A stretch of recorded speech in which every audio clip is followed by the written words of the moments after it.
Mari kita juga terus belajar untuk menjadi orang tua pembelajar, untuk menjadi orang tua yang cerdas, untuk menjadi orang tua yang penuh kasih sayang, welas asih, penuh dengan keteladanan bagi putra-putri tercinta kita.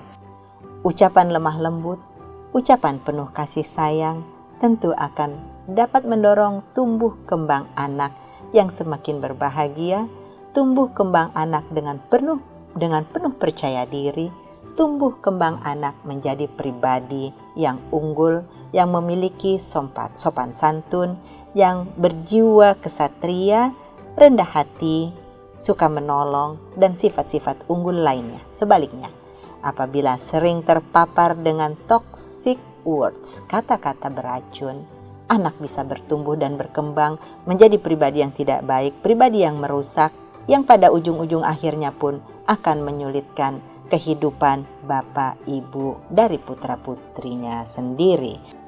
Bijak dalam memilih kondisi dan juga aktivitas anak untuk dijadikan bahan konten merupakan cara cerdas bagi orang tua dalam menjadikan anaknya menjadi bagian di dalam konten kreatifnya atau di dalam proses kreativitasnya. Contoh ketika anak beraktivitas di tempat-tempat tertentu, misalnya sedang di kamar mandi, hindarkan untuk dijadikan konten yang disebar di media sosial. 8 fungsi keluarga yang mari tetap kita jalankan dengan berbagai cara adalah fungsi agama, dimensi spiritual, fungsi sosial budaya yang sesuai dengan dimensi sosial kemasyarakatan, fungsi cinta kasih, hal ini untuk berkaitan dengan dimensi emosionalnya lansia, fungsi perlindungan, dimensi sosial kemasyarakatan, fungsi reproduksi, tentu ini sudah menyangkut fisik ya, reproduksi dalam hal ini adalah grandparenting misalnya untuk lansia terhadap cucu-cucunya. Kemudian ada fungsi sosialisasi dan pendidikan terkait dengan dimensi intelektualnya, fungsi ekonomi untuk dimensi profesional vokasional, serta fungsi lingkungan. Kita memahami digital mindset yang dapat membantu kita untuk beradaptasi dengan tantangan-tantangan utamanya di ruang digital. Ada 4 pilar yang berkaitan dengan digital mindset. Yang pertama adalah pilar digital skill. Yang kedua, digital ethics.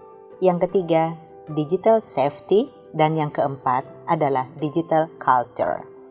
Staycation misalnya. Staycation itu diidentikan dengan suatu keadaan atau suatu aktivitas keluarga maupun pertemanan, teman-teman sepertemanan yang stay di tempat-tempat menginap seperti hotel, resort maupun lodgement dan tempat-tempat menginap lainnya, dan selama melakukan menginap bareng tersebut dilakukan pula upaya-upaya bermain bersama, beraktivitas bersama yang menyenangkan, yang menggembirakan dan tentu saja membahagiakan bersama.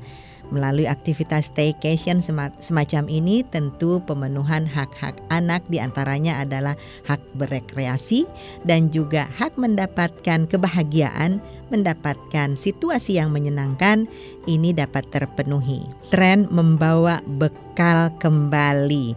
Membawa bekal untuk anak-anak dulu zaman saya itu merupakan sebuah keniscayaan, merupakan sebuah keharusan. Namun kemudian tren ini sempat menghilang karena adanya kantin-kantin di sekolah, karena tersedianya berbagai warung, restoran cepat saji dan juga kantin-kantin di mana-mana saja, terutama di lingkungan sekolah. Nah, begitu di era pandemi 2 tahun ini, kemudian para orang tua kembali ngetren untuk membekali anak-anaknya ke sekolah dengan bekal yang dibuat sendiri dari rumah.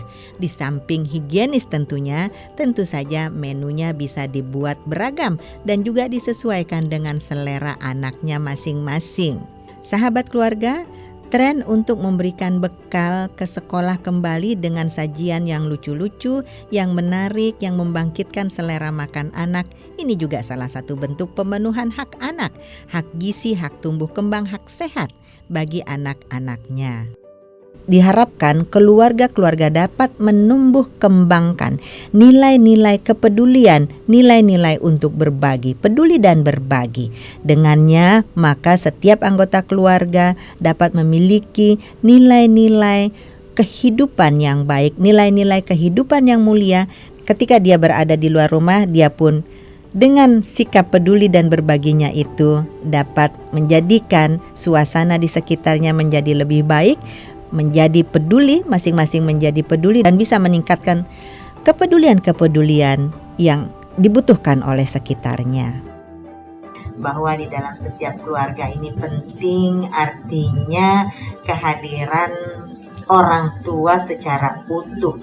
Kalau seorang ibu layaknya hampir tidak diragukan lagi bahwa seorang ibu ini selalu memiliki kelekatan, kedekatan dan juga engagement bonding dengan putra-putrinya. Namun kehadiran seorang ayah dengan berbagai alasan seringkali ini memang mesti diupayakan dengan sangat serius dan sungguh-sungguh. Berharap ke depannya semakin banyak lagi para orang tua yang menyadari betapa pentingnya arti parenting di dalam sebuah keluarga dilakukan sejak dini untuk tumbuh kembang anak yang baik dan tumbuh kembang anak yang benar.